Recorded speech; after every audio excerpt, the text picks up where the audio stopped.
The north wind carried a howl older than men, an ululating grief that scraped across the ragged heights of the wall and shivered through every creaking beam of Castle Black. Rangers on night watch shifted uneasily, eyes lifting from the ghost-pale forest to the blue-black curtain of ice that had kept the living safe for 8,000 years. No true dawn ever came that morning. Only a flat, bruised light that seeped from the east and made every shadow seem a wound. When the tremor began, it was subtle, a faint rattle in tankards, a shiver along bowstrings. Then the ice itself answered, groaning like a leviathan stirring after 1,000 years' sleep. Ser Denis Mallister, long of limb and longer in duty, felt the stones beneath his boots quiver. He set a gauntleted hand to the wall's inner face and felt it ripple beneath the mail. Impossible, he thought, until the impossible became the only truth left in the world. A hairline fissure unzipped the surface before him, lazy as the first crack across a winter pond. Mallister's mind leapt south to the green hills of Seaguard, to the spire where his house banners snapped in warmer winds. He had always imagined he would die beneath those banners, surrounded by kin. Yet here, on this haunted edge of the earth, death announced itself in a silent, widening smile of ice. A horn sounded, a single note meant for fire in the night, and lanterns blazed along the battlements. Brothers flung open the iron-banded door of the Lord Commander's tower, boots thundering down the stairs. The old bear himself emerged, hearth furs thrown over massive shoulders, cheeks white with frost. "Report," he barked. The word came back in gasps between clouds of breath. "The wall is moving." No sooner had the declaration lingered in the frigid air than the fissure birthed a roar. Ice fractured downward in glittering slabs. Somewhere beyond the curtain, timber supports exploded like kindling. Rangers shouted, a babble of prayers and curses swallowed by the thunder of collapsing centuries. The westernmost mile of the wall folded in on itself, a frozen avalanche plunging into the forest, taking the ruined ruins of an abandoned tower with it. In the sudden hush that followed, only the crackle of settling shards remained, until something vast exhaled from the void beyond. A white mist slithered over the rubble, ignoring gravity, slinking low to the ground like a starving beast. Unnatural cold preceded it, so fierce that torch flames guttered blue, then died. Shapes stirred inside the haze, tattered silhouettes of men and women. Children tall as trees and warriors, lacking faces. Candles within Castle Black went dark. Ravens screamed. And through it all, the mist kept coming, unstoppable, indifferent, the quiet promise of an ancient doom fulfilled. Far to the south, across leagues of snow-clad wilderness and the hills of the Barrowlands, Winterfell greeted the same dawn beneath slate clouds. Steam rose from the hot springs, coiling around the old stone towers in gentle spirals. Lord Rickard Stark stood atop the battlements of the first keep, cloak snapping at his ankles, and watched Theon Greyjoy's father's longship slip into the White Knife. Ironborn envoys come to parley over raiding rights. Petty matters that dominated halls when winter was still a tale in a maester's book. The raven that arrived just after midday changed all of that. Its message was cryptic, only 7 words scraped in a shaking hand. The wall has broken. The dead walk. Beneath the words, a black feather was pressed so hard the parchment tore. Blood, or something like it, staining the fold. Lord Rickard read the message thrice, each time feeling the world tilt a little further off its axis. His wife, Lady Liara, watched the snow gather in the courtyard below and whispered a single question he could not answer. How far can cold winds travel in a single night? He sent riders to every corner of the north, recalling sworn houses, calling banners not raised since the long night was only myth. Yet duty weighed heavier knowing his 2 eldest sons, Brandon, fierce and quick-tempered, and Eddard, grave beyond his years, were a fortnight's ride south at the Eyrie, fostering with Lord Jon Arryn. Rickard penned letters to be carried by hawks swifter than ravens, letters that began with fatherly affection and ended in commands sharper than Valyrian steel. Come home. Bring the Arryn host if you can. Bring fire. At King's Landing the same pale raven arrived to roost above Aerys D'Sea's iron throne. The small council gathered in urgent hush beneath stained glass dragons that seemed just then to sneer at mortal worry. Grand Maester Pycelle unrolled the cracked parchment, beard trembling. "Unfounded panic, your grace," he ventured, though sweat beaded his brow. "Old legends meant to rattle our southern bones." The king's eyes, twin embers in a skull-thin face, reflected candlelight as though they burned from within. "If it is true," Eris whispered, licking cracked lips, "fire will answer ice." Prince Rhaegar said little. He stood apart, gloved hands clasped behind his back, gaze distant as if hearing a melody no one else could discern. Sir Arthur Dayne, the Sword of the Morning, watched him with quiet worry. Rhaegar's eyes, gray as a winter sea, lingered not on the council, but on the single word beneath the raven's clawprint. Dedewa. The music of prophecy hummed louder in his skull than any harp string. He wondered if the cryptic lines about the Song of Ice echoed now for this very moment. Across the table, Tywin Lannister studied the room. His lion's smile never warmed his golden eyes. Decades earlier, the Lord of Casterly Rock rarely spared thought for northern fables. Debts and power were truer coin. Yet a mind trained to weigh advantage could see how swiftly kingdoms might topple if phantoms became flesh. He resolved silently that no matter the outcome, his house would remain standing, on red fields or white. Night gathered back at the shattered ruin of Castle Black. The survivors sealed every door, every window, but stone could not hold out mist that seeped between the very grains. Runnels of ice wormed through mortar, blooming frost flowers across hearthstones. Brothers huddled in dim corners, swords flaming with pitch and oil. The old bear, still every inch the Lord Commander, even with blood matting his beard, paced before the armory, distributing dragon-glass daggers long dismissed as curiosities. "Aim for the heart," he growled. "Failing that, sever limb from limb. Remember your vows.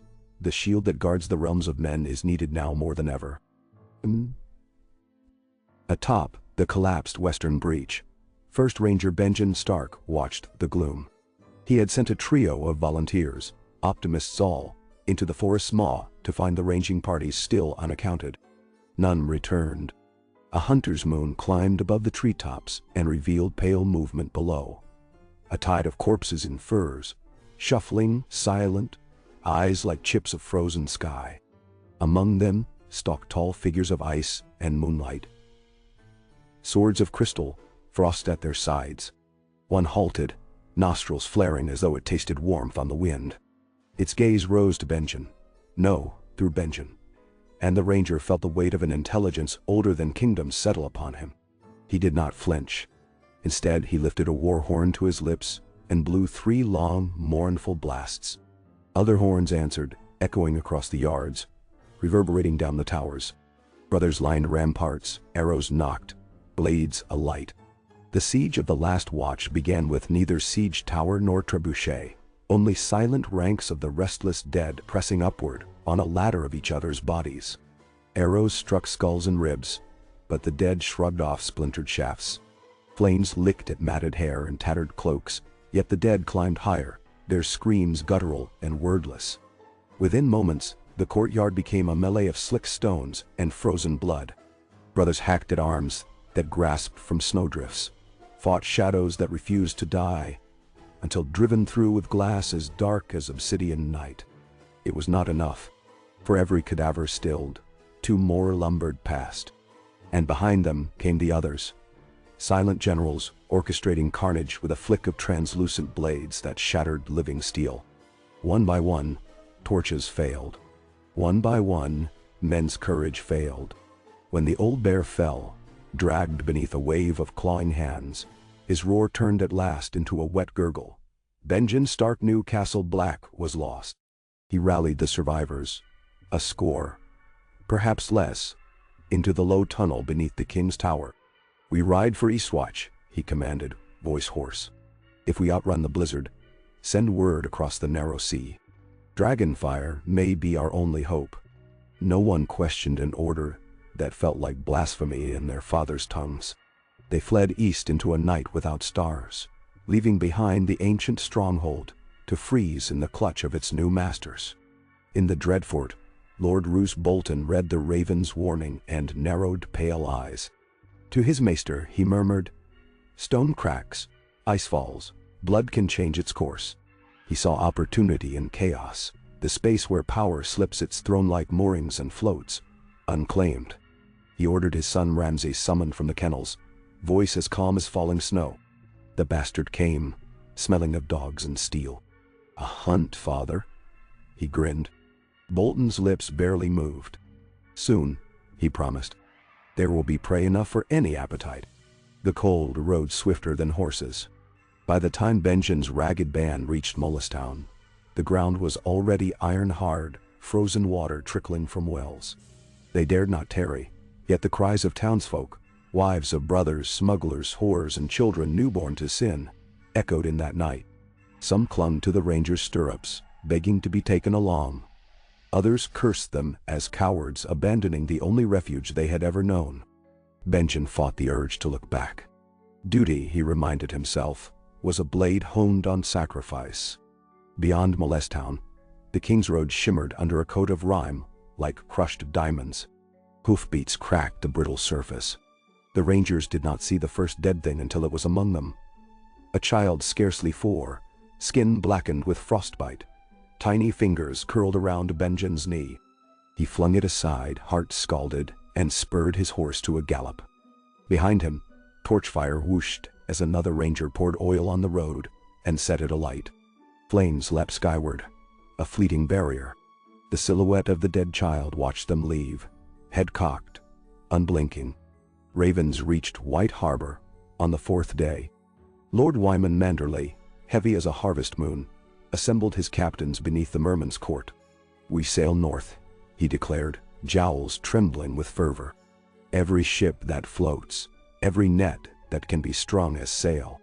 His knightly son, Sir Willis, asked the question on every tongue. "My lord, what harbor will remain when winter makes ice of the Bight?" Wyman's laughter boomed off marble walls. "A harbor at sea is safer than a castle on land, if death walks the shore," he said. "And if Winterfell burns, we will become the Stark Fleet until sky thaws." South of the Neck, rumors spread like embers on dry grass. Peasants whispered of blue-eyed shadows roaming the Wolfswood. Septons claimed the stranger walked among the living. Bandits abandoned the King's Road for fear of meeting ghosts that did not bleed. And in the Reach, a young lordling named Renly Baratheon heard tales of White Walkers with the same disbelief he reserved for giants and children of the forest. Yet as nights grew bitter, too soon, too savage, he sat by late fires and wondered why birds in the apple orchards froze upon branches before dawn. Rhaegar Targaryen left King's Landing in secret, riding north with 6 of his Kingsguard at his back. He wore plain armor, no rubies, no polished silver, so that prophecy might travel unnoticed among men. At Harrenhal he paused, gazing up at melted towers that reflected moonlight like twisted mirrors. In that scorched shell, he heard again the voice of a crone who once spoke of a prince who would have been born amidst salt and smoke. He tasted salt in the wind, smelled smoke in the frost, and wondered if the wheel of the world had spun past his carefully tuned harp strings. Sir Barristan Selmy urged haste. "Steel cannot sing in empty halls, my prince." Rhaegar nodded, but his eyes lingered on the blackened stones, as though reading omens in the cracks. When Eddard Stark and Brandon reached Moat Cailin, refugees choked the causeway south, a river of misery flowing away from an unseen glacier. Some bore children wrapped in rags that steamed in the unnatural cold, others carried only lore, hog-bellied jars of wildfire, ironwood bows passed from free folk, songs remembered by heart to hold off fear. Ned saw his father in every stooped back, in every stubborn refusal to abandon home. He looked to Brandon, whose fierce gray gaze glittered with unshed tears behind a lordling's composure. "We ride on," Ned said. "We must." Benjen's veterans reached Eastwatch on the 6th night. Their horses collapsed at the gate, legs broken from running on ice. The castle's beacon blazed, inviting warmth, yet something colder still hung in the air. Cotter Pike, grim as the storms he loved, listened to Benjen's tale and spat over the battlements. "The sea will freeze before word reaches Dragonstone," he said. Behind them, a faint glow pulsed beneath the forest canopy, the cold fire of the undead host marching east. Pike gave the order to man the skiffs. If the wall cannot hold them, perhaps the narrow sea can. None laughed. They set sail before dawn, 15 black hulls bearing the last fragments of the night's watch southward. Benjen stood at the prow, salt spray flecking his beard with ice. Somewhere across that dark water lay Dragonstone, seat of fire-born princes. He prayed to gods old and new that dragons still lived in the world, that stone eggs might crack in flame to reveal wings. For if not, the blue eyes in his dreams would open inside the red keep itself, and all the songs of heroes would fade like breath on winter glass. Time became a siege engine, pounding hearts with dread. The storm front of death consumed Last Hearth, tore down Karhold's wooden palisades, flooded the Dreadfort's dungeons with screams. Yet not all who perished rose again. Many were devoured, bones scattered like cracked ice across abandoned hearths. Where the others passed, rivers froze solid overnight. Where they lingered, forests became cathedrals of glass. Still the living fought. The umbers lured whites onto the shivering sea and shattered the ice beneath them with flaming pitch. The Manderleys ringed White Harbor with iron braziers, feeding the flames with barrels of lamp oil, until the night air shimmered like a desert mirage. And in Winterfell's Godswood, Lord Rickard Stark knelt before the heart tree, weeping red sap, and swore an oath of ash and blood. That fire and ice would mingle in every vein of his line until the threat was ended. Yet perhaps the greatest spark of hope kindled much farther south.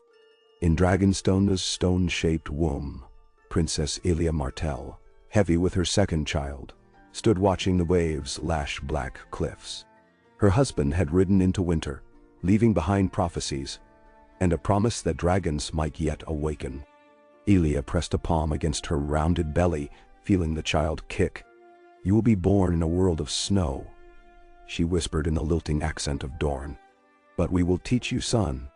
Behind her, torches flickered, casting dancing shadows across 3 stone eggs resting in a bed of kindling. Elia felt heat radiate from them, imagined perhaps yet stronger each day. Benjen Stark's battered ship made harbor at Dragonstone on the 11th dawn. He staggered ashore, soaked and half-frozen, bearing a dragonglass dagger and a tale of horrors. Maester Celiot tended his wounds while Benjen spoke to Prince Oberyn Martell and Lord Connington. They listened in grave silence until Oberyn slammed a spear butt to the flagstones. "Release the sandship," he commanded. "Dorne will sail north, and the north will not stand alone." But the wall's fall was not merely collapse. It was opening of an ancient door. Hidden in crypts of forgotten memory, arcane bindings snapped. Deep in the shattered weirgrove at the Night Fort, a breach yawned beneath the kitchen well. A tunnel of black ice leading somewhere older than the world. From it seeped whispers, in a language that clattered like icicles in wind. The dead were no longer mindless. They listened to this voice, organized, adapted. Where flames once scattered them, they formed living shields of scorched flesh. Where the night was darkest, their tall, glass-sworded masters traced sigils of frost that quenched wildfire. Stories reached Winterfell of wights clad in stolen maesters' robes, carrying ravens in cages of bone. Each bird bore a single message, 3 glyphs etched on bending beaks. Marks no maester could read. Those who tried felt their eyes frost over from the inside. As autumn bled at last into a premature and merciless winter, the realms of men split along lines forged by fear and pride. The Riverlands, war-scarred and weary, debated whether to bar their bridges against northern refugees. The Isles of the Summer Sea sent spice and silver to buy passage on White Harbor's last ships. In Old Town, archmaesters scoured blackened scrolls more mulled than parchment, looking for secrets older than Valyria. One such scroll, sealed with red wax the color of dried blood, spoke of a horn to wake sleepers beneath the ice, lost during the reign of Jaehaerys I. Scouts were dispatched to every ruin along the northern coast. None returned. Yet, for every doom whispered, some miracle took root. At High Heart, the children of the forest gathered around fires of blue wood and sang songs that thickened the air with life. Saplings burst through ashen snow, green's ear eyes glowing emerald in the dark. Their song traveled on roots that stretched like veins beneath the whole of Westeros, stirring visions in those who knelt before heart trees. In the crypts of Winterfell, Brandon Stark dreamed of a white wolf standing guard at the mouth of a tunnel, and woke with tears on his cheeks. On the 22nd night after the wall fell, Brandon, Eddard, and their foster brother Robert Baratheon reached Winterfell at last, with 200 Arryn knights behind. The courtyard erupted in the clangor of reunion. Rickard clasped his sons, lines of worry etched deeper than any frost. Introductions were hurried. Strategy could not wait. They convened in the solar, where the stark direwolf glared from every tapestry, lit by flames that guttered before the draft through arrow slits. Ned laid out a map inked by cold. "The dead march here and here," he said, tracing rivers with a coal. "If they reach the neck before we muster, the north is lost and the south blind." Robert slapped a gauntleted fist to the oak table. "Then we break them here," he thundered, pointing at Moat Cailin. "Choke the causeway with their bones." Brandon grinned, same ferocity in his blood. Rickard's stern gaze softened at their zeal. "Fire first," he counseled. "We empty every granary of pitch, every holdfast of oil." Eddard added quietly, "And we pray the watch finds dragons." They did not know, could not know, that the watch's hope bloomed hundreds of miles away atop Dragonstone's wind-lashed mount. On the first eve of the 12th moon, as lightning shook the keep, Princess Elia's screams mingled with the shriek of hatching stone. Talon-cracked shell, wings unfurled slick with blood and shadow. 3 dragons, one pale as dawnlight, one dark as midnight, and one the deep crimson of Martell's spears, emerged in a roar of steam. At the same moment, Elia's daughter took her first breath and wailed, a cry that sounded strangely like the answering echo of wings. And so the board was laid. In the far north, the others gathered beneath pale banners of silent frost, their numbers swelling as every hamlet, every holdfast, every battlefield harvested new soldiers. In the south, dragons returned to the world, fragile and untested yet burning with the memory of fire. Between them stretched the kingdoms of men, fractured by ambition, tempered by love, a tapestry fraying at every edge. Ravens haunted every sky, each message darker than the last, and the snow kept falling, piling over secrets and corpses alike. The wall had fallen, and with it the illusion that the dead belonged to fable. Yet within every heart in Westeros flickered a spark, sometimes of courage, sometimes of greed, sometimes of prophecy, that might blaze into conflagration or gutter into ash. No one yet knew which embers would survive the storm, nor whether any dawn would follow the longest night, but they would learn. For winter no longer whispered. It screamed, and its voice was the rattle of bones marching toward the beating hearts of the living. The 5th hour of that first cataclysmic day found young Benjen Stark standing upon Dragonstone's battlement beside Oberyn Martell. Far below, the sea churned like a cauldron, and above, 3 hatchlings circled in uncertain arcs, each flap scattering sparks from torches. Benjen's breath plumed before him, mingling with the dragon smoke. "They are small," he murmured. Oberyn's smile was a slash in the gloom. "So were we all once," he replied. "Feed them fire, and they will grow. Teach them war, and they will devour death itself."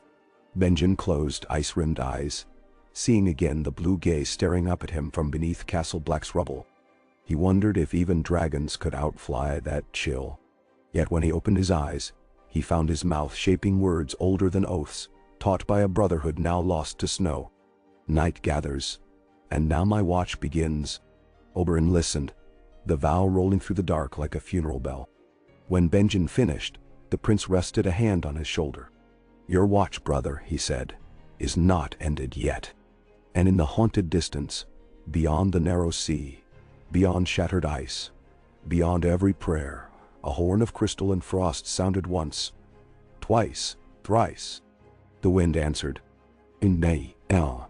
The sea beyond Dragonstone smoldered beneath a pall of storm clouds, each wave a bruised roll of ink and firelight. On the highest parapet of the ancient citadel, Benjen Stark tightened fur-lined gloves around chilled fingers, and watched Prince Oberyn's crimson banner strain against the wind. The dragons had doubled in size within a fortnight, sleek sinews swelling beneath scales like molten bronze, obsidian, and pearl. Their guttural chirps echoed in the courtyards below, sounding less like birdsong now, and more like the embers of some forgotten forge groaning back to life. Benjen marked each milestone with the grim astonishment of a soldier who had seen too much to be surprised by miracles. Yet when the pale hatchling, soon dubbed Snowfire by Princess Elia, spanned its wings across the moon and turned its eyes of molten citrine on the world, he felt hope claw up his throat until it tasted like blood. Oberyn joined him, the red viper's lamplight gaze sweeping southward as if charting vengeance on the rolling deep. They will need riders, he mused, arms folded over lacquered leather. Not mere princelings who fancy songs, but spirits tempered by winter and steel. Benjen exhaled smoke-white breath. Riders will come, he said. Whether from prophecy or desperation, dragons always find the hands meant to guide them. Both men fell silent when Princess Elia stepped onto the parapet, cradling her infant daughter in a shawl woven of Dornish silk. The baby's name, Rhaenys, whispered through cracked lips at birth, hung in the air like a benediction. One tiny fist emerged, grasping at snowflakes that melted before her warmth. Behind Elia, maesters and wet nurses bowed, but she dismissed them with a flicker of dignity honed beneath 1,000 sneers in the southern court. "Show them the sky," Oberyn urged gently, and Elia lifted the child. The dragons wheeled overhead, their silhouettes crossing the moon. When a spark of streaming flame arced beyond the rampart, it traced a glowing line that illuminated mother and daughter alike. For an instant, Benjen imagined the babe crowned in light, as if the old gods themselves kindled a star above her brow. More prosaic messengers arrived with the dawn. Ravens from White Harbor, Winterfell, Gulltown, each scroll heavy with wax, heavier with dread. Fleets stranded by black ice. Villages swallowed in silence. A column of steel and pine, House Glover's last levy, vanished along the banks of the Fever River, leaving only broken shields washed to shore by slush-swollen currents. Benjen sorted the reports atop a war table scorched by dragon hatchlings learning to breathe. He grasped quills like weapons, mapping tragedies across a tattered parchment of Westeros until no corner remained unmarked by death. "It spreads faster than rumor," he muttered. Archmaester Caliot, adjusting half-moon spectacles, agreed in low tones. "Unlife has no need for rest nor fodder, and where men collapse from the march, they rise again to strengthen the host." Riders were dispatched along the Stormland's cliff roads to gather wildfire. Ironborn longships under Sir Harris Harlaw were bribed. Gold and promise of dragonfire plundered crowns. To ferry dragonglass from the ancient quarries of Dragonstone up the narrow sea. Oberyn trained crossbowmen on the beach, teaching the Manderley sailors to knock jagged shards of obsidian into quarrels. He barked commands with a predator's grin, as though each drilled formation was a dance step on the grave of impending doom. Benjen drilled the remains of the Night's Watch, no more than 70 souls now, until they bled through leathers in arm's reach of the hatchling's heat. The pale dragon, Snowfire, took curious interest in his black-clad brothers. It perched upon a splintered ballista, cocking its head as the men executed thrust and guard drills. The watchman, accustomed to ravens, found the reptilian sentinel oddly comforting. "A better steward than half the lads we lost," muttered Donal Noy, armorer, stumping past on his pinewood leg. Beyond Dragonstone's walls, the storms escalated. Daylight retreated beneath slate horizons that swallowed the sun like a leviathan swallowing fishermen. Ships lashed to the harbor groaned under rime-thick rigging. Yet a single sloop cut through the chop on a wind conjured by desperation, its sails patched with stark gray and Arryn sky blue. At the prow stood Eddard Stark, cheeks gaunt from sleepless nights. Beside him, Jon Arryn's armor glinted dully, battered from hard riding. When the gangplank struck deck, Ned descended first, his boots crunching frost on black stone steps. Benjen clasped his brother in a crushing embrace that said what words could not. "Father," Ned demanded, breath pluming. Benjen shook his head. "Alive," he answered, "fighting." Ned's shoulders relaxed an inch. Only then did he notice the dragons circling above the high tower, and stumbled backwards, awestruck. "By the old gods," he whispered. The youngest dragon, Crimsonbane, swooped low, tail whipping up snow in spirals, before banking toward the sunrise.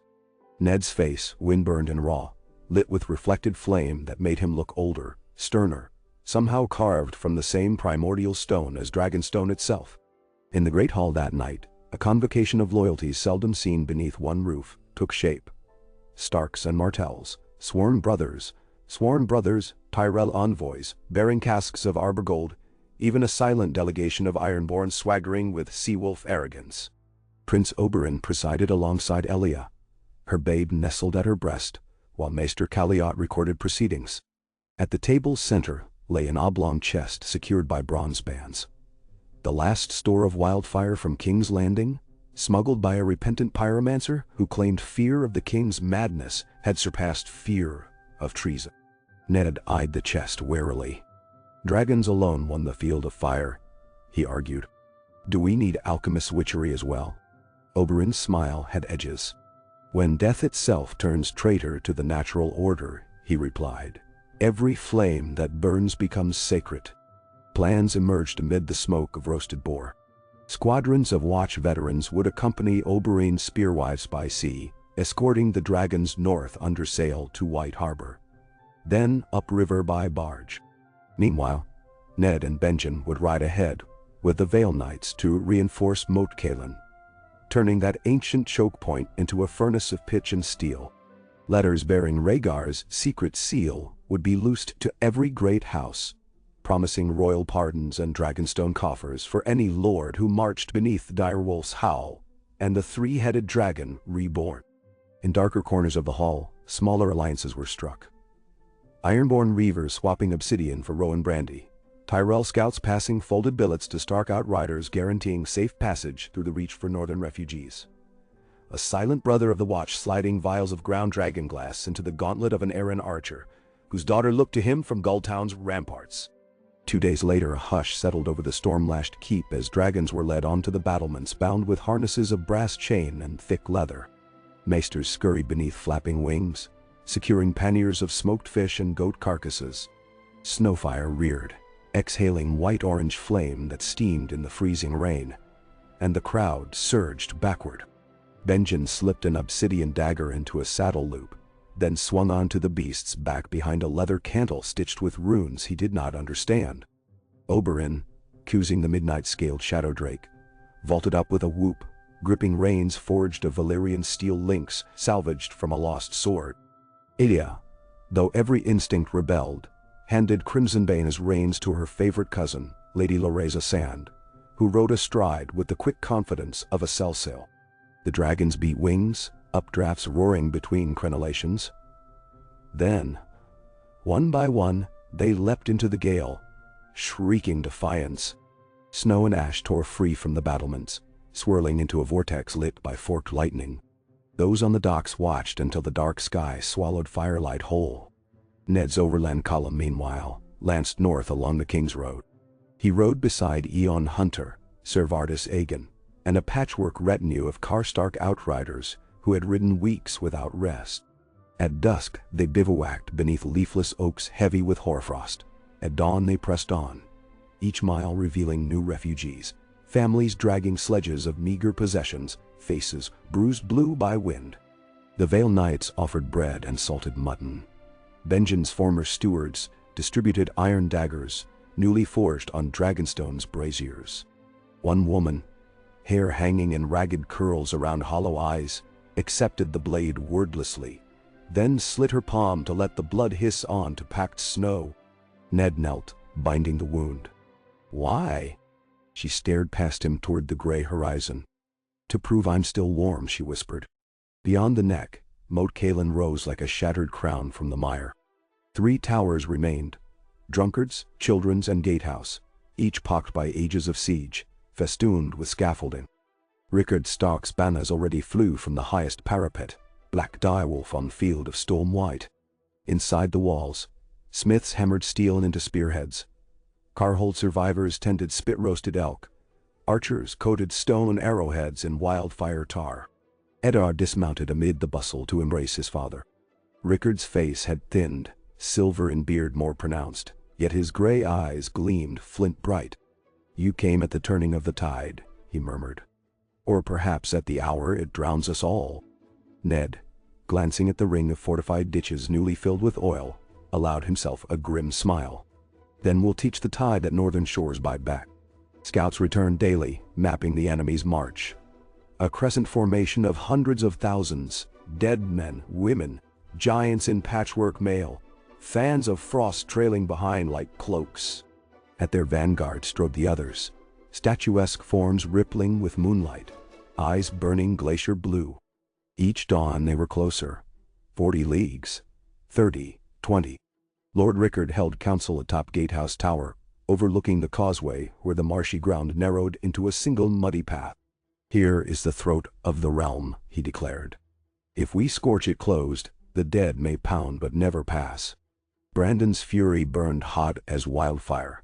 He argued to meet the host on open field, carve shining songs from the bodies of whites.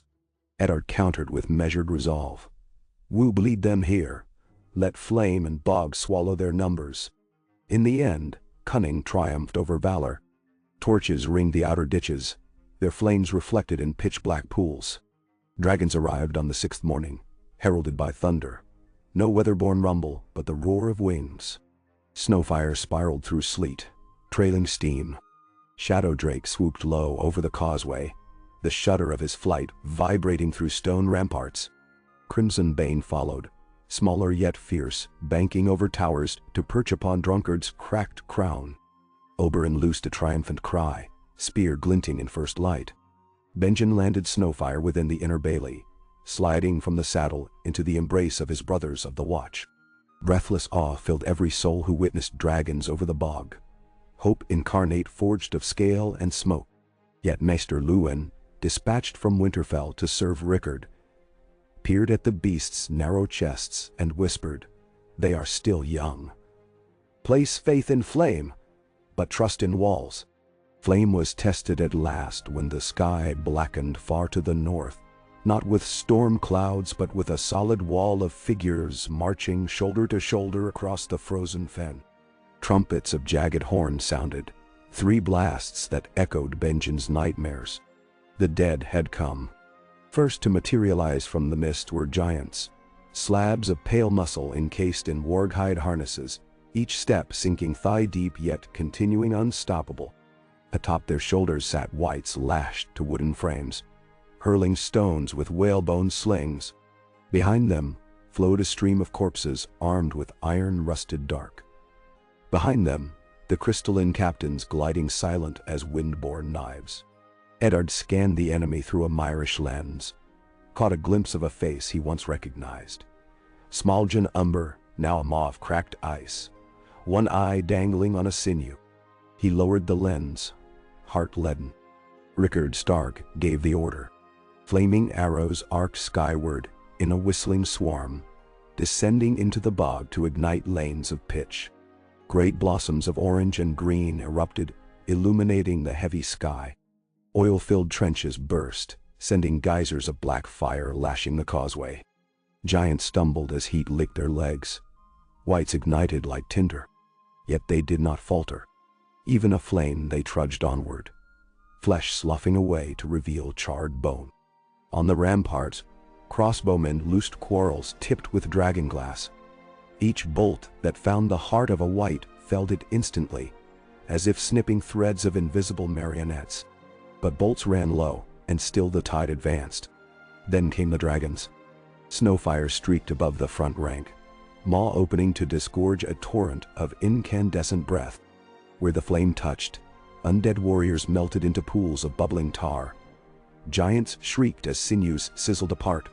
Shadow Drake followed, flame deeper, more sustained, carving a trench of fused glass across the fen.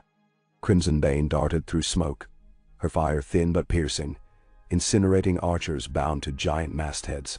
From the walls rose a cheer of such force that even the marshland seemed to vibrate.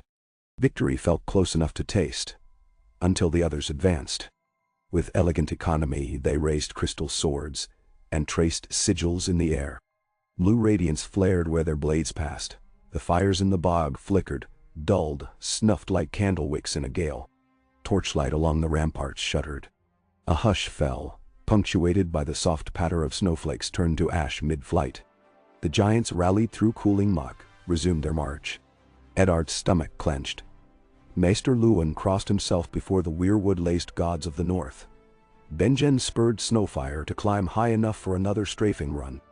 On the second pass, another met Snowfire in midair, leaping atop a shattered birch trunk hurled skyward by frost magic. It swung its blade of living ice, catching Snowfire across the neck. Scales fractured, blood hissed into steam. Benjen screamed, hacking downward with the obsidian dagger. The dagger bit deep, and the other exploded into shards of rime. But its attack had crippled the dragon. Snowfire tumbled, wings beating erratic as blood sheeted across ivory scales. Benjen fought the harness, righted their descent enough to crash behind the final defensive wall. Soldiers rushed to drag him clear. The dragon lay wheezing, golden eyes dimming. Benjen pressed his forehead to Snowfire's snout, grief a raw tremor in his voice. "Rest, friend. Your watch ends." The dragon's final breath steamed into his beard, carrying the faint scent of smoke and mother's milk. Shadowdrake howled overhead, Oberyn's fury pouring through the reins. The prince twisted in his saddle, hurling a spear sheathed in wildfire glass. It found the skull of a frost giant, detonating in a cloud of emerald flame that consumed 3 ranks of undead. Yet Crimsonbane faltered, hair flame reduced to fitful gusts as exhaustion overtook youth. Lereza sand banked hard, avoiding slingstones, but a shard of ice whistled through the gloom, severing Crimsonbane's wing tendon. The dragon spiraled, crashing beyond the moat, her rider thrown clear into mud thick with broken spears. White surged to engulf the staggered beast. Lereza, buried up to her waist, drew twin daggers and set about cleaving kneecaps to slow the rush. Crimsonbane's death scream echoed off the towers. An infant's wail bereft of mother. Oberyn cursed in a tongue forgotten by civilized Dorne, urging Shadowdrake into a suicidal dive. But Eddard signaled with a flag of direwolf grey for retreat. They could not lose the final dragon, not yet. Night fell with unnatural haste. Frigid mist rolled over the field, swallowing the fires until the only light came from the pale glow of the other's eyes. Within the walls, husbands clasped lovers. Mothers prayed over children clutching toy swords. Benjen, face smeared with soot and dragon blood, found Ned by the inner parapet. "We hold till dawn," Ned said, voice even. Benjen shook his head. "They will not wait for dawn." A horn blared from the northern gate, a short, staccato bleat signaling breach. The giants had reached the first wall, their sledgehammer fists pounding at stone, fatigued by centuries of rain and moss. Each impact sent tremors through the keep's foundations. Archers rained fire arrows that fizzled in midair. Across the courtyard, Maester Luwin dragged wagon loads of obsidian spearheads toward the front line. Brandon Stark, hair matted to his brow, leapt from the wall to meet the first giant through the rubble. He drove a firesword hammered from melted plowshare into its kneecap, then scrambled up the collapsing torso to plunge dragon glass into the beast's nape. It fell, crushing 2 watchmen beneath. Inside Gatehouse Tower, Rickard Stark gathered his commanders for what might be the last time. The door shuddered as boulders thrown by undead smashed against ramparts. He placed a hand on the map where Moat Caelin's narrowest point met the King's Road. "If we fall, Winterfell buys the realm time," he said. "But Winterfell cannot stand alone." He looked to Eddard, to Benjen, to Oberyn. "One of you must escape. Carry word south of our sacrifice. Ensure the dragons live, even if we do not." Eddard refused at once. Benjen followed. Oberyn laughed, braids snapping. "I did not ride a Shadowdrake to flee when battle grew hearty," he said. Rickard's eyes softened.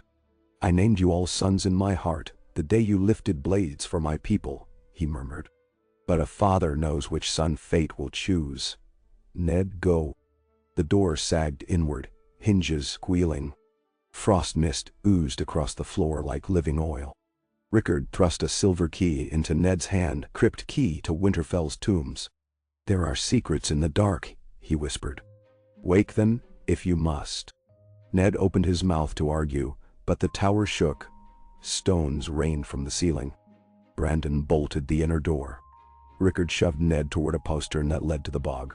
Ride south, he barked. No matter what you hear behind you, ride.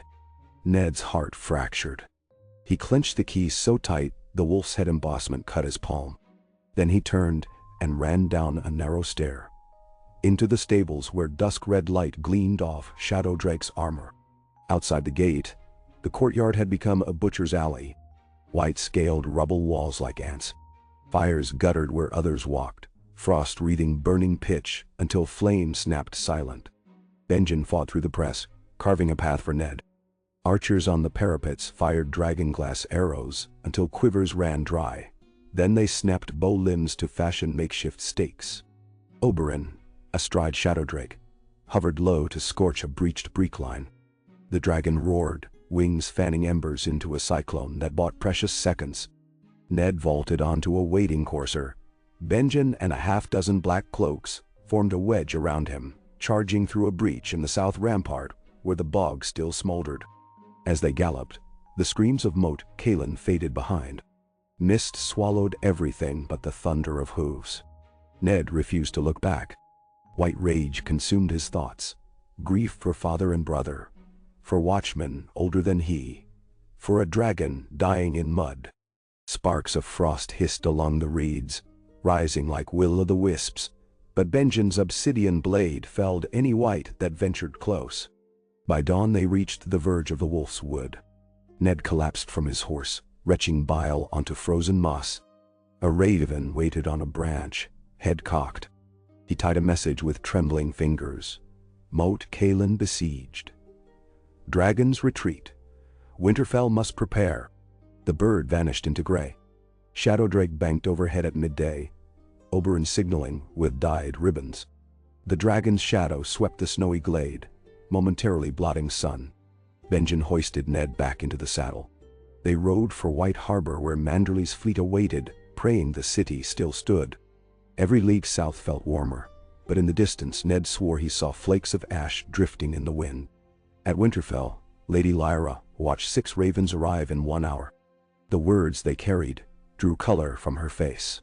She summoned every blacksmith, ordered the Godswood lit by torches day and night, and dispatched Maester Luwin's apprentice to Barrowton with sealed orders.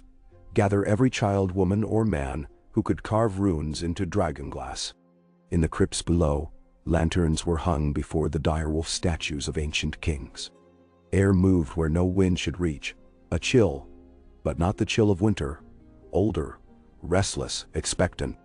Liara descended stone steps alone, carrying the silver key Rickard had sent years before with an apprentice builder. She approached a sealed door of black iron and weirwood, its surface carved with intertwined roots and dragons.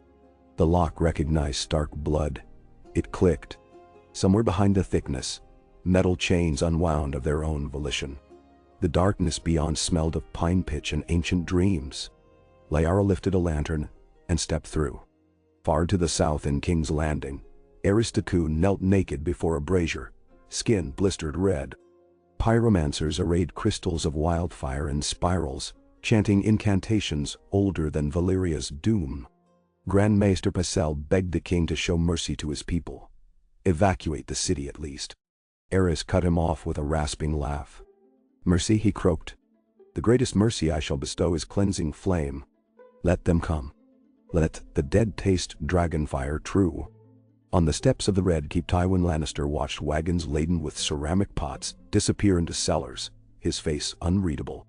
He had already packed Cersei and Jaime for Casterly Rock, yet he remained as though some part of him wished to witness madness reach its crescendo.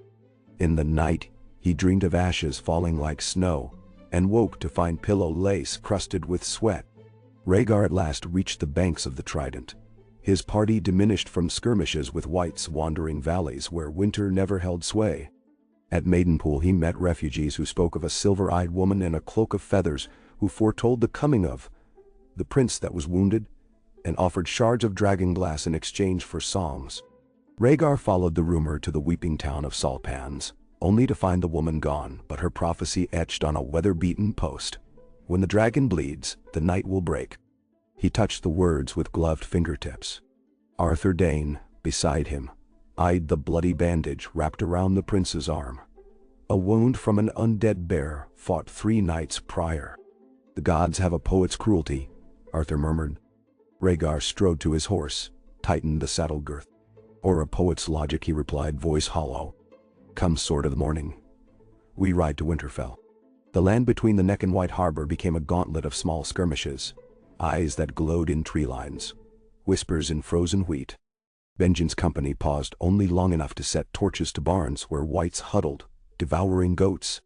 They reached the weeping water and found Manderly ships crowding the estuary, sails furled beneath a spit of white salt slime.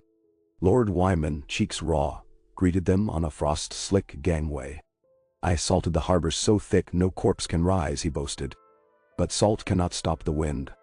Benjen revealed the broken reins of Snowfire, and the Merman Lord fell silent. Preparations began at once for refugees, temporary camps along the riverbank, with braziers fed night and day. Nets strung with bells across channels to ring alarm. Ned walked among the campfires, offering steady words, though his thoughts remained behind Moat Caelan's walls, where every roar might be the last breath of a brother or father. Oberyn landed Shadowdrake upon a tidebreaker, tethering the dragon with corroded anchor chain. Loreza Sand lay on a stretcher below decks of a hospital cog, her legs shattered. She waved Ned closer, pressed a dragon-glass dagger into his palm. They killed my girl, she whispered, meaning Crimson Bane. Carve my vengeance on them. Ned closed her fingers around the empty sheath and swore he would. Sailcloth flapped, carrying the scent of tar and cedar. Above the mast, the direwolf and 3-headed dragon flew side by side, fused at the poles into a new sigil hasty hands had painted. A wolf with wings of fire. Children pointed skyward, eyes widening as light flickered through the emblem like sunrise glimpsed through pine. But winter's trumpet sounded again, this time from sea. Horizon to the north darkened, not with storm but with shapes. Hulks of ice larger than castles, drifting south on currents gone mad. Upon them marched silhouettes in pale armor, hauling siege rams carved from frozen oak. Lord Wyman called all captains to the merman's court. Charts were spread, casks of lamp oil unsealed. We burn the sea, he declared, voice quavering from fear more than cold. Benjen's brow knit. Salt water and oil barely mix, he argued. We need wildfire. Tyrell envoys admitted they had 50 barrels stowed under Lilies of Highgarden's galleons. Ned clenched fists. Wildfire so near the harbor spelled catastrophe, but he saw no alternative. Preparations began.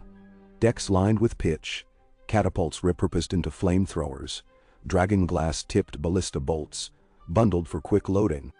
On the quarterdeck of the flagship, Leviathan smile, Oberyn paced, stroking Shadowdrake's neck while maesters wrapped the dragon's talons with rawhide strips soaked in pitch. Fire first, he advised. Then cut through the berg like a hot knife through butter. Shadowdrake chuffed, smoke curling from nostrils. Benjen joined, bearing a fresh obsidian blade forged by White Harbor smiths. If we fail here, he warned, Winterfell becomes an island surrounded by ice. And beyond Winterfell, every child of men. Oberyn clapped his shoulder. Then let us fail spectacularly. So the bards must invent new scales for courage. The sea battle unfolded beneath a veil of freezing rain. Wildfire barrels slung from trebuchets burst overhead, raining green flame that floated in sizzling globules before detonating.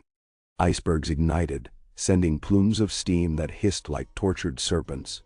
Yet the others advanced across water frozen into sudden bridges by their chill. Whites clambered along hulls, nails scraping wood. Ironborn axemen met them on deck, splitting skulls until the dead clogged scuppers.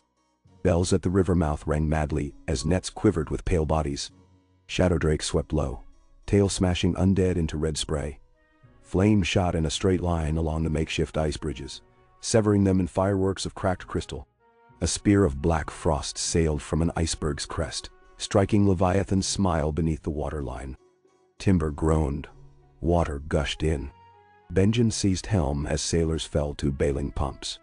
He maneuvered the flagship to ram the ice mass, breaking the spear lodged deep. The collision threw him across deck headfirst into the rail. His vision blurred, ears ringing.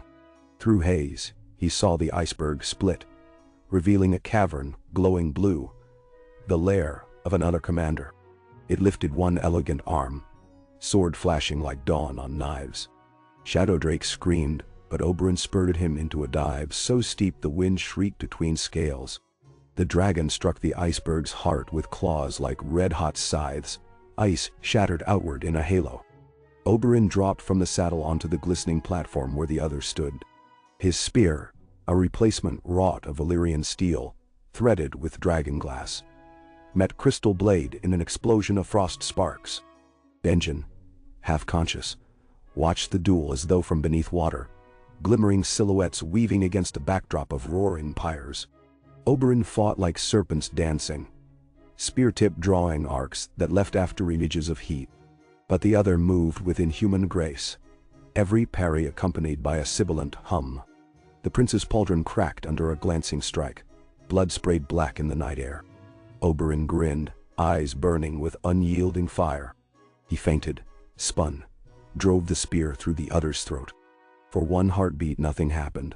Then the creature exploded into shards of hoarfrost that rained onto the deck, each shard hissing into vapor.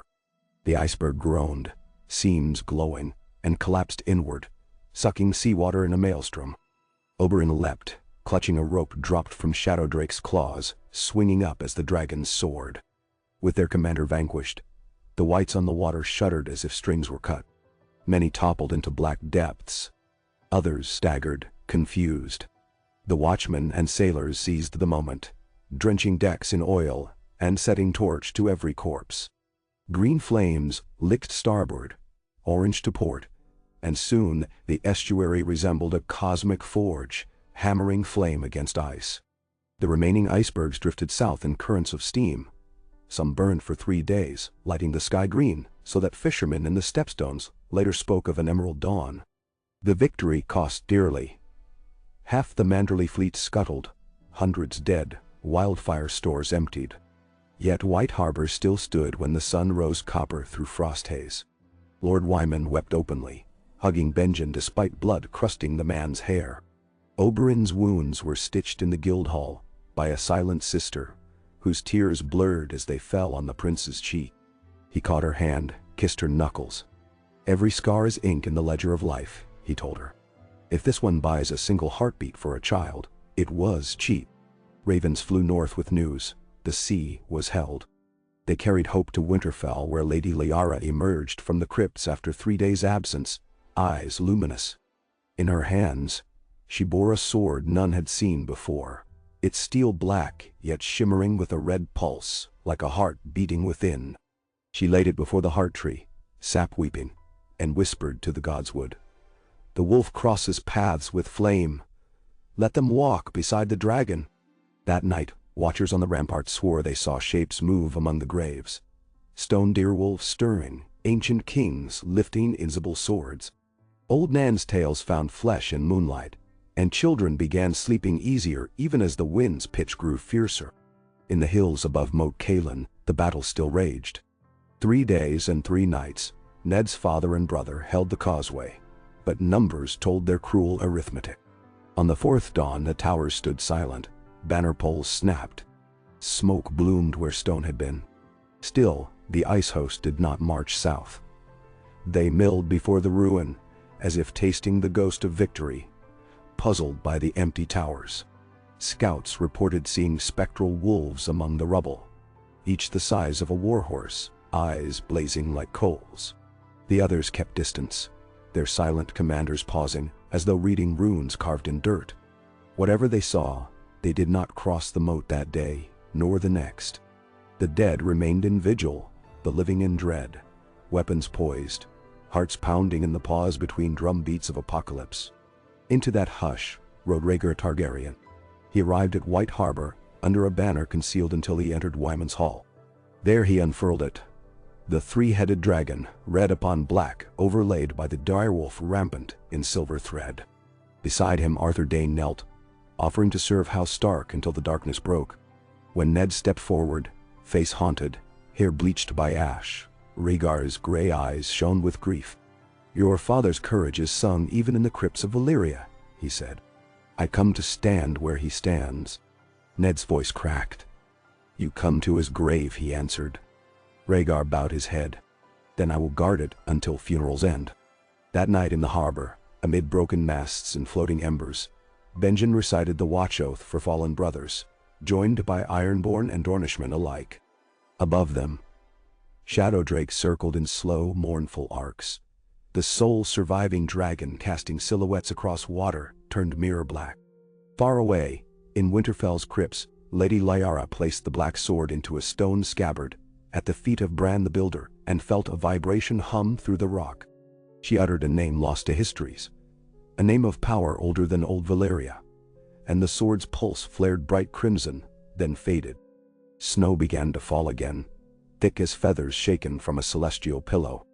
Each flake felt colder than the last, as though winter gathered breath for a final scream. But between heaven and frozen earth, the lights of White Harbor glittered, reflected in unbroken water, and for one brief heartbeat of history, it seemed the living still owned the night. In Daya, a moon of tarnished silver hung above Winterfell, thin clouds skimming its face like ghosts unwilling to commit to flesh.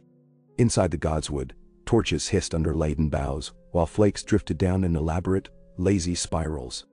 Lady Lyra Stark emerged from the crypts in silence.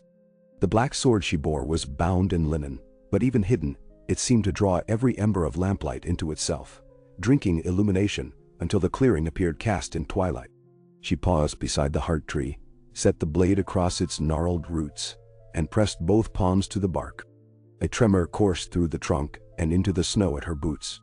Sap oozed from the carved face, thin, ruby rivulets that traced ancient grooves about the cheeks and pooled at the chin like new spilled tears. She knelt. "If ever you listen to your children," she whispered. Voice brittle, "Hear this one now." Wind replied, bending the heart tree's highest branches. Somewhere distant, a wolf howled. A keen note, rising, falling, taken up by another, then another, until the forest beyond the walls pulsed with lupine song. Lanterns flared, guttered, brightened again. Liara rose, eyes reflecting torch glow crimson. She did not look back as she lifted the wrapped sword and strode toward the inner bailey, leaving bloody footprints that steamed where they met the snow. Near the Oxcross Road, 2 leagues south of White Harbor, Ned Stark oversaw the makeshift training ground, carved into a frozen barley field. Aaron spearmen drilled beside Ironborn axemen, each thrust corrected by Benjen's curt bark. Tyrell archers in flowing green cloaks adjusted to northern longbows, fingers raw from the unfamiliar pull weight. And at the center, Arthur Dayne danced. The sword of the morning moved through sword forms with dawn singing snowy arcs. Steel hissed so fast it bled light, carving invisible runes in the air. Rhaegar stood opposite, clad in plain mail but wielding a longsword, whose fuller bore hammered glyphs of Valyrian high.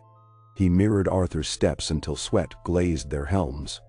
Then, signal unseen, both men lunged. Blades rang, sparks leaping across the twilight.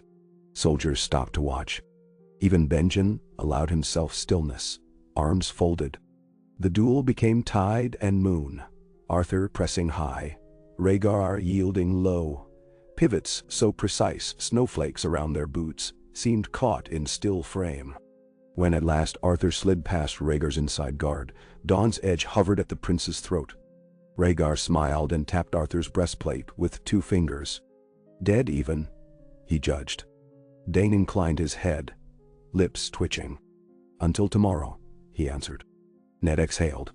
He saw the relief ripple through the onlookers. If these 2 legends remained alive and laughing, perhaps tomorrow might still be earned. Rhaegar wiped his brow, caught Ned's eye, and approached. "Lord Stark," he began, but Ned cut him short with a flat palm. "Ned," he corrected, voice a low growl. "Here, titles weigh more than armor." Rhaegar accepted the reproof. "Very well, Ned. I wish to speak of the sword your Lady Mother guards." Ned's gaze flicked toward the lantern glow, of Winterfell's walls rising in the north. "You saw it in vision?" he asked without surprise. Rhaegar shook his head. "I heard it in song." Every note bent toward Winterfell's name. He touched the hilt of his sword. "There is music in steel. Some blades hum louder than others." Ned considered this, watching Dane resume practice with a younger knight. "The blade woke the crypts," he admitted. "What that means, I know not." Rhaegar's smile was thin as parchment. "It means the North remembers secrets older than dragons." White Harbor slept little. Fires guttered across piers where carpenters hammered day and night repairing hulls. Wounded lay in neat rows beneath sailcloth, fringed by frost, while Septus ladled bone broth scented with mace and galangal. Lord Wyman paced the battlements of the Wolf's Den, each step heavy as prophecy. Near dawn a horn sounded, 2 short blasts, the alert for small but significant ships entering harbor. Torches converged on the main pier where 3 river cogs bobbed, holds bulging beneath tarpaulins. From the lead vessel strode Sir Roland Storm, bastard of Griffin's Roost, bearing an oiled crate. He knelt before Wyman. "Storm's End and the Dornish marches send these," he said, prying the lid. Inside glowed 10 oddly pale barrels, glassy staves shot through with veins of lavender. "Wildfire refined with valerian root and widow's blood," Roland explained. "Less explosive, slow burning, clings like tar." Wyman's jowls quivered. "A mercy and a curse," he muttered. "Show the alchemists." Ships from Bravos followed at sunrise, bringing sacks of obsidian sand, finer than any dredged from Dragonstone quarries. They accepted payment not in coin, but in weight of northern amber. Barroton merchants shouted at the audacity, yet gold mattered less now than any weapon promising even one corpse, spared resurrection. In the rookery, Benjen met Maester Caliot beside cages draped with damp blankets. Dozens of ravens huddled, feathers ruffled. Many bore broken wings, splinted with twigs. "From east of Last River," Caliot said, stroking a beak. "They arrived half dead." Benjen untied one message, reading the spidery hand. "Cold fire sweeps the Wolfswood. Stone wolves walk. Hollow crowns eye Winterfell. Moon weeps crimson." Benjen crumpled the parchment. "Poets again," he spat. Caliot's mouth compressed. "Riddles are luxuries when death stands at the door," he said. Benjen's stare could have cracked ice. "Riddles may hold answers when swords do not." At Moat Cailin, ashes smoldered in pits where bodies, friend and foe, had burned all night. The dead host ringed the ruins still, yet their numbers had not advanced south. Instead, they seemed to dig pale shapes, hacking trenches, stacking stone. From a high notch amid shattered battlements, Smaljin Umber's corpse oversaw the work, its single dangling eye replaced by a globule of blue crystal. The others moved among whites with measured grace, carving glyphs of hoarfrost across the ground. At intervals, they drove tall poles of ice into the peat, each topped with skulls robbed from fresh dead. Jagged lines connected the poles, a web shimmering with inner radiance. Some strange ritual, half siege works, half incantation, took shape. Inside what remained of Gatehouse Tower, Rickard Stark's lifeless body leaned upright against a crumpled door, sword fused to hand by frost. Beside him Brandon's corpse knelt, head bowed, hair stiff with rime. No white touched them. Others had tried. All who approached died a second death, limbs shattering to calcite dust the moment they crossed the threshold. The spectral wolves padded in circles, hackles bristling when another looked their way. It was as if an invisible wall, born of blood, sacrifice, and the Black Sword's memory, guarded the last Stark king and his heir. One of the others, taller than its kin, studied the pair through faceted eyes. It raised a hand wreathed in swirling cold and gestured. A wave, then a downward spiral.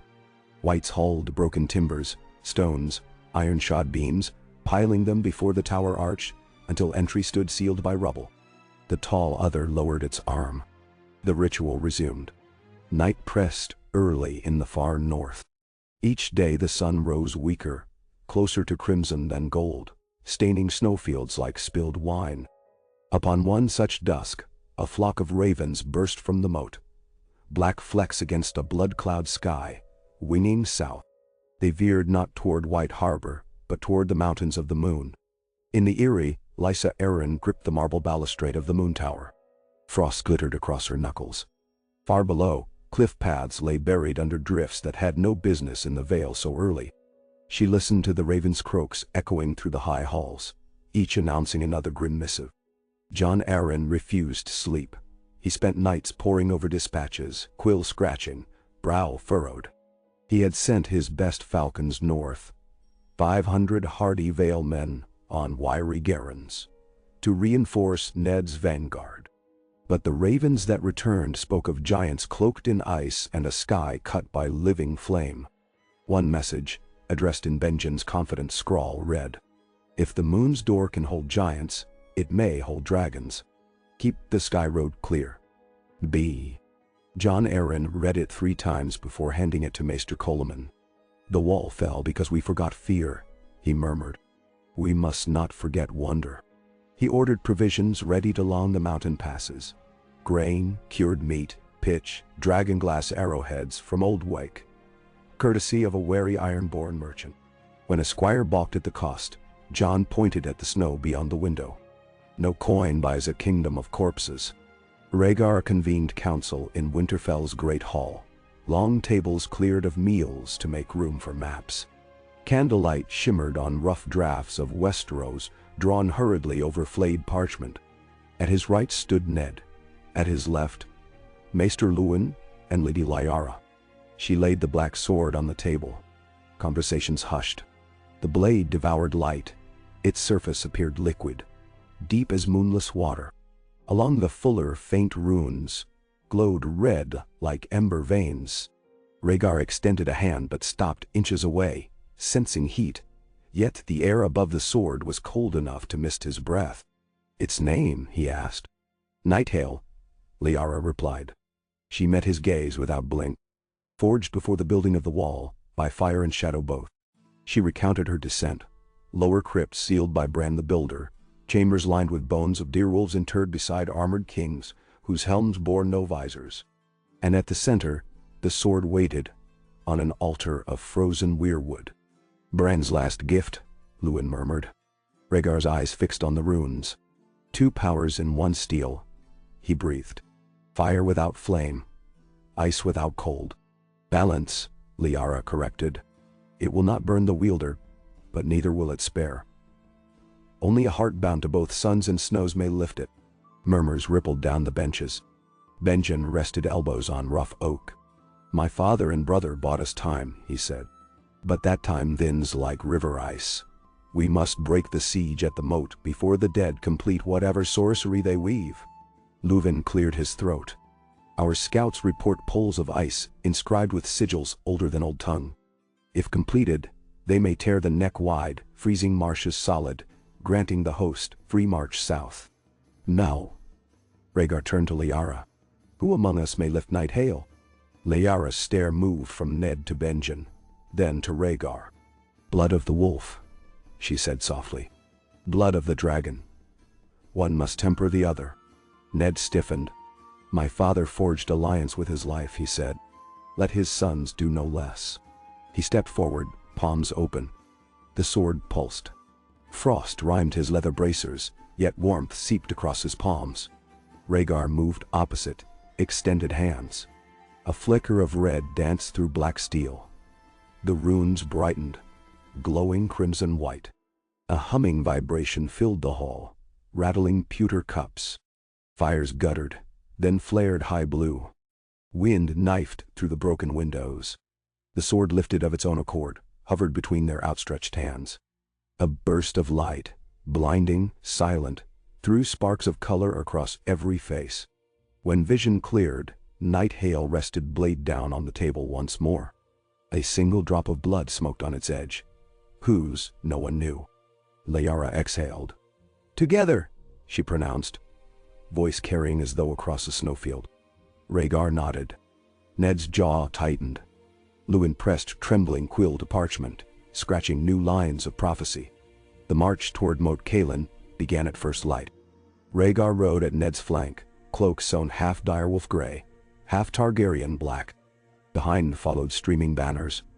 Aaron Falcon, Manderley Merman, Reed's twin spires, Martell sun spear wrought hastily on orange silk, Tyrell rose trailing unseasonal frost. At the center of the column came Night Hail strapped lengthwise upon a wagon lined with wool and peat to buffer shocks.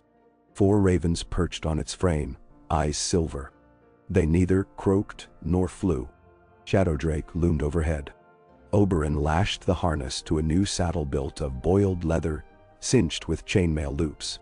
The dragon's once midnight scales had begun to shift, veins of crimson creeping along wings where Crimsonbane's blood had spattered during the estuary battle. Maesters whispered the dragon devoured its sibling's essence, growing stranger. Its breath burned hotter, white hot at the core, rimmed by flickers of indigo flame that turned sand into blue-tinted glass. Starfire, Benjen muttered the first time he saw it, and the name clung. Caravans of refugees trailed in the column's lee, bundled in furs, pushing children on sledges. Every mile Ned dispatched riders to gather more, swelling the train until it resembled a migration from legend. Peoples of every house, free folk who slipped through gaps in the wall long ago, summer islanders shivering in thin linen but singing low dirges to keep rhythm. Each refugee was given a wooden token carved with a direwolf. If they reached White Harbor alive, the token promised hot broth, a pallet, and a place inside the walls. Ned saw tokens traded, hoarded, stolen, and returned with silent shame. He thought of their coinless value. Just wood and faith, and willed it not to crack. On the 5th dusk, the army camped within sight of the neck. Fires dotted the reed hills, throwing gold across icicled rushes. Scouts galloped back breathless. The dead host stirred, ritual near completion. The others' poles now formed a circle a league wide around Gatehouse Tower, each skull-top spire linked by arcs of frost glowing bright as corpse moon. Lightning crackled between them, silent and blue. Water in the bog hissed, turned to black glass. Whites arrayed behind, drawn up in ranks, waiting for the ground to freeze solid beneath, giving them road. Rhaegar called final council. Tents crowded with steam from spiced wine-scented bloodroot. Night Hail lay across trestles, still humming. Rhaegar sketched a plan in ash over hide. Benjen and 100 watch veterans would slip through fen paths known only to rangers, circle to the moat's rear where the ritual ring rooted deepest. Their task, cut the poles with dragonglass axes, disrupt the web. Eoberyn, upon Shadowdrake would strike giants, marshalling outside the circle. Draw the others' gaze upward. The dragon must not engage the tall leader until Night Hail's bearer was ready. Ned and Rhaegar, side by side, would lead the main assault along the causeway once the ritual faltered. Archers would screen flanks with new wildfire tar arrows.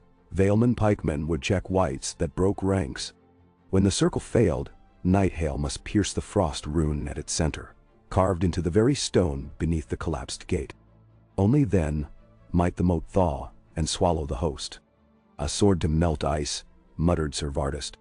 Rhaegar's smile showed weary lines. A sword to remind ice that fire remembers.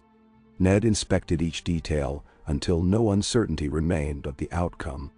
As council dismissed, he lingered with Benjen beneath the tent flap. Father will still guard the gate, Ned murmured. Benjen clasped his forearm. Then let us open it from within, he said. They exchanged no farewell. The attack began 1 hour past moonrise. Fog clung thick. Torches on reed rafts cast diffuse halos. Benjen's rangers vanished into skeins of marsh as though draped in night itself, their boots wrapped in wraithgrass. They made no sound. Dragonglass axes glimmered faintly, each etched with runic patterns of suns and wolves. Ahead, the ritual circle hummed like a hive. Benjen tasted copper on the wind, ozone, magic, decay. He signaled. Rangers fanned, marked each pole. On 3 breaths they struck. Axes bit ice flesh, cleaving halfway before shockwaves of cold flared outward.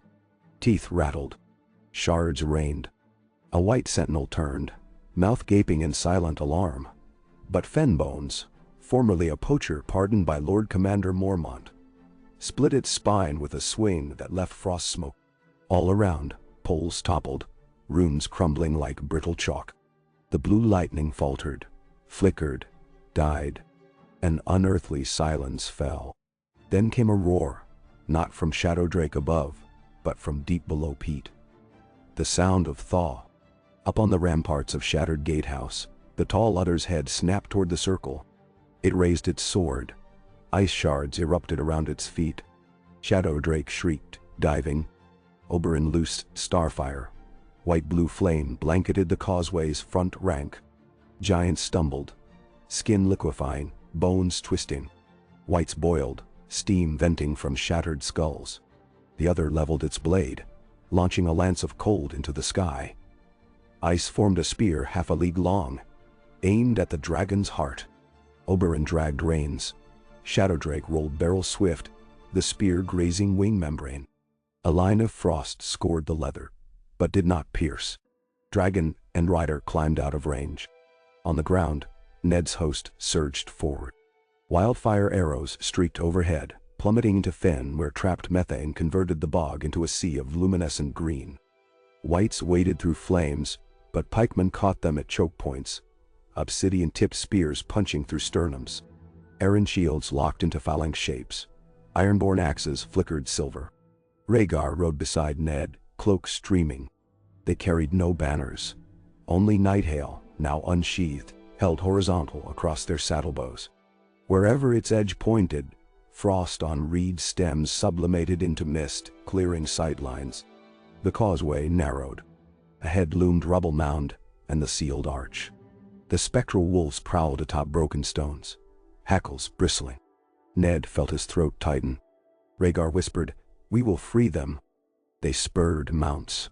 Behind, footmen roared. Flood following twin currents. The tall other met them at the arch. It stepped through rubbled opening that should have been impassable. Ice-forging path where none remained. Its sword blazed sapphire, crackling. Rhaegar and Ned dismounted as if choreographed, handing reins to squires who vanished into battle. Nighthail gleamed. Other and men circled. Snowflakes hung motionless in the air, time itself stilled by tension. Then the other lunged, blade slicing an arc that shed crystal dust. Nighthail rose to parry. Black steel met blue ice. The clash thundered louder than any forge, hurling shockwaves that flattened reeds 50 yards out. Rhaegar slid, pivoted.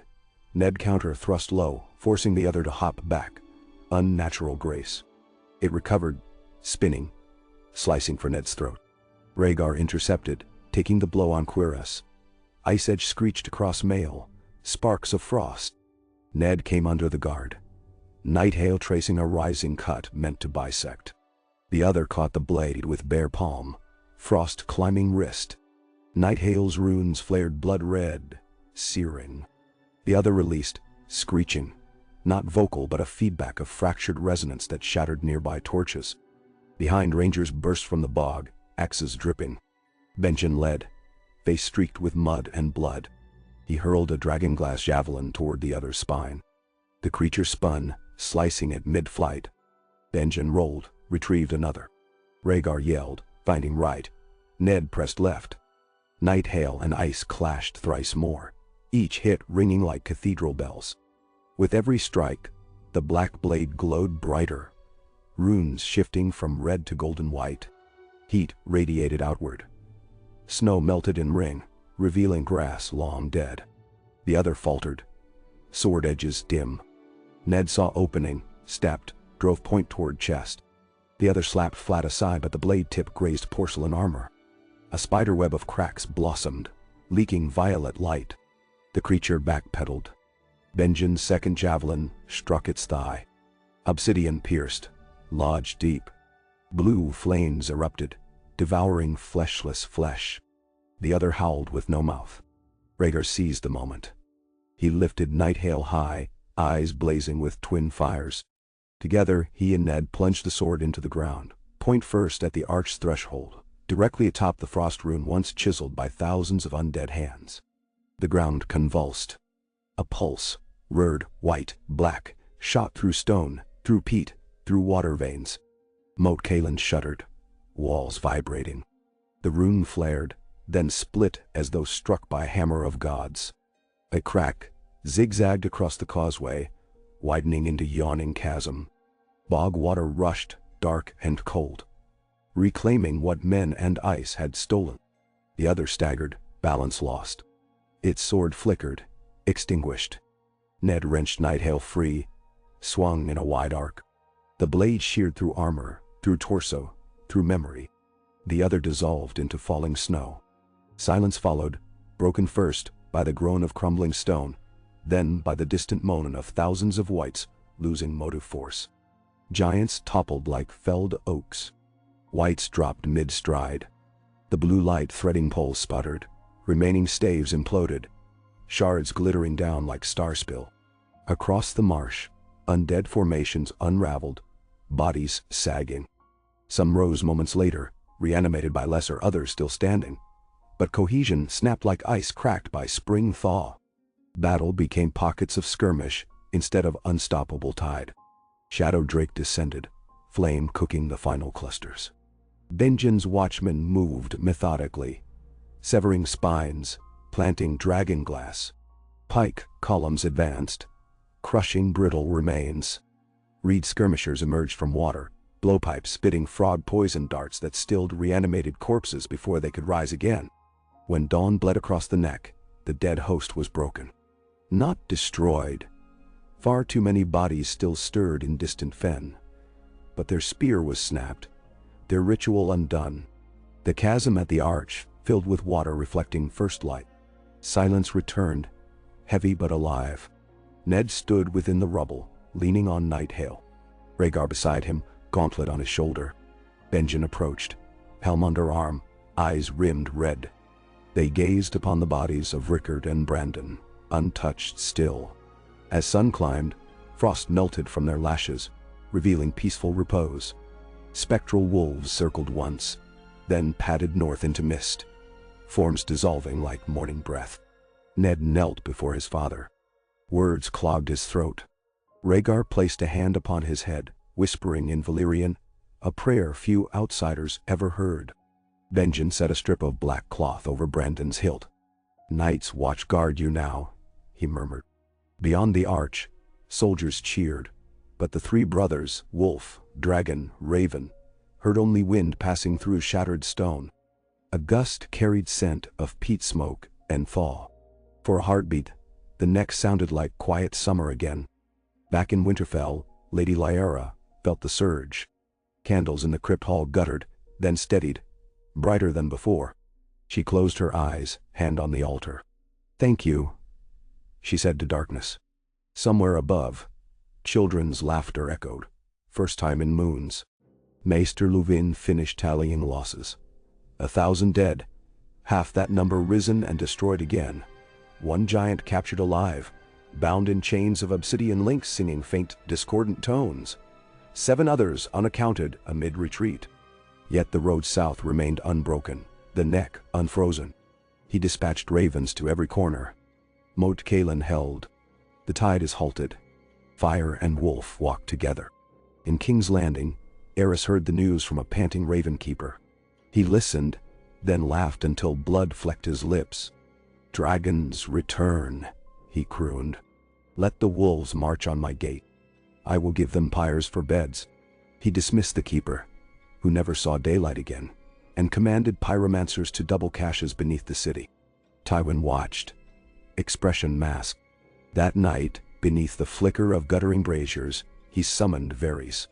"If the king burns his own city," Tywin said, "who inherits Ash?"